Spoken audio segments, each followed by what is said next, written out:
नीट परीक्षेतील घोटाळा आणि त्यानंतर झालेल्या आत्महत्या या संदर्भात शिक्षण मंत्री धर्मेंद्र प्रधान यांना उत्तरदायी ठरवून पंतप्रधान नरेंद्र मोदी यांनी धर्मेंद्र प्रधान यांचा राजीनामा घ्यावा या मागणीसाठी कॉकरोच आंदोलन सुरू आहे।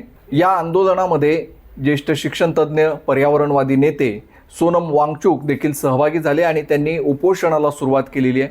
त्यांच्या उपोषणाचा आज साधारण 19वा दिवस आहे आणि 19 दिवस झाल्यानंतरही सरकार त्यांच्या आंदोलनाची दखल घेताना दिसत नाही आहे। अनेक पक्षांचे नेते कार्यकर्ते त्यांना येऊन भेटत आहेत, सगळ्यांनी त्यांना पाठिंबा दिलेला आहे। मात्र भारतीय जनता पक्ष आणि केंद्र सरकारकडून कोणीही त्यांची दखल घेताना दिसत नाही। सोनम वांगचुक यांची प्रकृती आता खालावती आहे। समाज माध्यमांवरती आंदोलन स्थळाचे व्हिडिओ फोटो शेअर केले जात आहेत। सोनम वांगचुक यांची प्रकृती खालवल्याचं दिसतंय आणि त्यानंतर आता महाराष्ट्रातून महाराष्ट्र नवनिर्माण सेनेचे प्रमुख राज ठाकरे यांनी सोशल मीडियावरती एक पोस्ट करून त्यांच्या आंदोलनाला पाठिंबा दिलेला आहे। राज ठाकरे यांनी एक मोठी पोस्ट केलेली आहे आणि या पोस्टच्याद्वारे त्यांनी हे आंदोलन योग्य असल्याचं सांगितलं आणि सरकारला खडे बोल सुनावलेत। आंदोलन हे टिकूच द्यायचं नाही, आंदोलन चिरडून टाकायचं आहे का, असंच या सरकारनं ठरवलं आहे का, असा सूर हा या पोस्टमधला आहे। राज ठाकरे यांची भाषा ही कायमच तिखट आणि टोकदार राहिलेली आहे। त्यामुळे राज ठाकरे यांनी या पोस्टमध्ये देखील सरकारला खडे बोल सुनावलेले आहेत। काय म्हणालेत राज ठाकरे ते संपूर्ण सविस्तर पाहूया। सोनम वांगचुक यांच्या उपोषणाचा हा आजचा 19वा दिवस आहे। त्यांच्या तब्येतीच्या ज्या बातम्या ऐकू येत आहेत किंवा जी दृश्य खास करून सोशल मीडियावर दिसत आहेत ती निश्चितच काळजीत टाकणारी आहेत। हे म्हणायला प्रचंड वाईट वाटतंय की सरकारनं सोनम वांगचुक यांचा आणि पर्यायानं या देशातील आंदोलनाची म्हणून एक जागा आहे तिचा बळीच घ्यायचा ठरवलंय। हे सरकार जिथे श्रीरामाच्या तिजोरीला लुटलं जात असताना शांतपणे बघू शकतं, तिथं त्यांना नागरिकांच्या आंदोलनानं काय फरक पडणार आहे असा सवाल राज ठाकरेंनी केलाय। ज्या संस्थांनी निष्पक्ष वागायला हवं त्यांनाच स्वतःच्या ताब्यात घेतलं आहे। निवडणुका हव्या तशा मॅनेज करून घेतल्या जात आहेत, त्यासाठी अति प्रचंड पैसा खर्च केला जातोय। तो कुठून आला असा प्रश्न बहुसंख्यक माध्यमं विचारत नाहीयेत।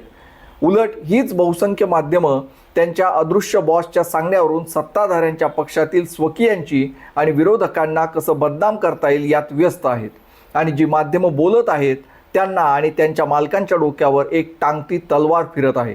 त्यामुळं एका चांगल्या मुद्द्यासाठी उभ्या केलेल्या आंदोलनाला चिरडणं, आंदोलनकर्त्याच्या शरीराचे हाल करणं हे सरकारला सहज सोपं आहे असं माध्यमांना देखील त्यांनी खडसावलेलं आहे आणि सरकार कशा पद्धतीनं माध्यमांना वापरत आहे यावर देखील राज ठाकरे यांनी भाष्य केलेलं आहे।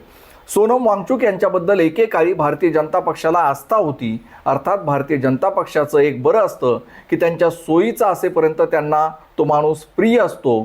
सोनम वांगचुक यांना 2018 साली रिइन्व्हेस्ट कॉन्फरन्सला बोलावून त्यांच्याकडून अपारंपरिक ऊर्जा इत्यादींबद्दल ऐकून घेऊन त्यांचं कौतुक पण केलं होतं।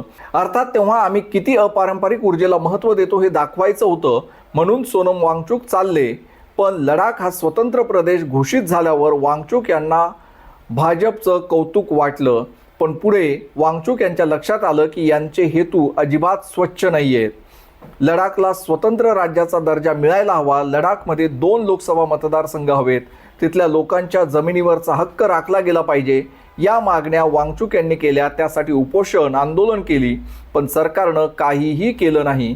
त्यांना आश्वस्त केलं आणि पुढे कृती काहीच नाही, कारण हेतू जे दाखवले जातात तसे कधीच नसतात असा आक्षेप देखील राज ठाकरे यांनी सरकारच्या विरोधात व्यक्त केलेला आहे। आज वांगचुक यांची मागणी नीट परीक्षेचा झालेला गोंधळ आणि तो ज्या व्यक्तीमुळे झाला त्या मंत्र्यांची हकालपट्टी करा आणि या परीक्षांमध्ये पारदर्शकता आणा हीच आहे, यात काहीच वावगं नाही। भाजपच्या सत्तेच्या काळात सर्वत्र परीक्षांमध्ये घोळ होत चालेत।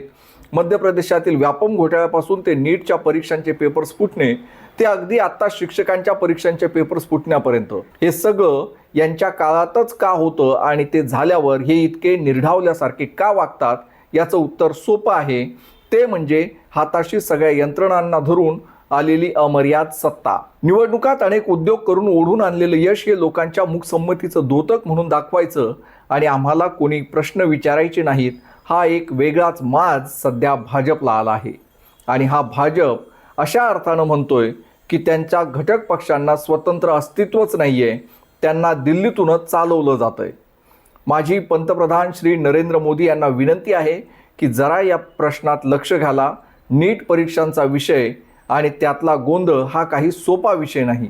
या परीक्षेतील घोळानं लाखो विद्यार्थ्यांच्या आयुष्याची वाट लागली आहे आणि हे आत्ताच घडले असं नाही, याच्या आधी पण असे प्रकार घडलेत.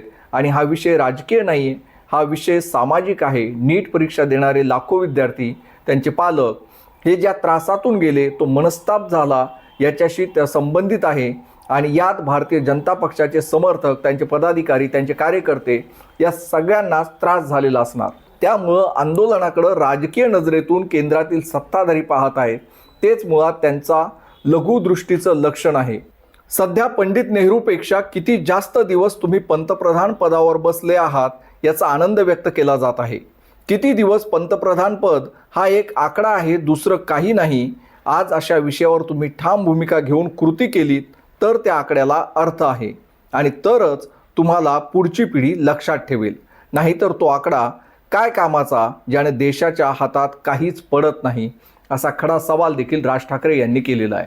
सोनम वांगचुक यांची मागणी अजिबात चुकीची नाही आणि नीट पेपर फुटीचा मुद्दा ज्या दिवशी फुटला त्याच वेळी महाराष्ट्र नवनिर्माण सेनेतर्फे आम्ही पण त्याच मागण्या केल्या होत्या.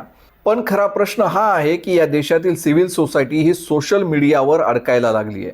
या देशातील सिव्हिल सोसायटीनं उगाचच राजकीय तुच्छता अंगात बाणवली आहे. यामुळे या देशातील मोठा सुजाण समाज राजकारणापासून दूर जाऊन लाईक शेअर यातच अडकला आहे.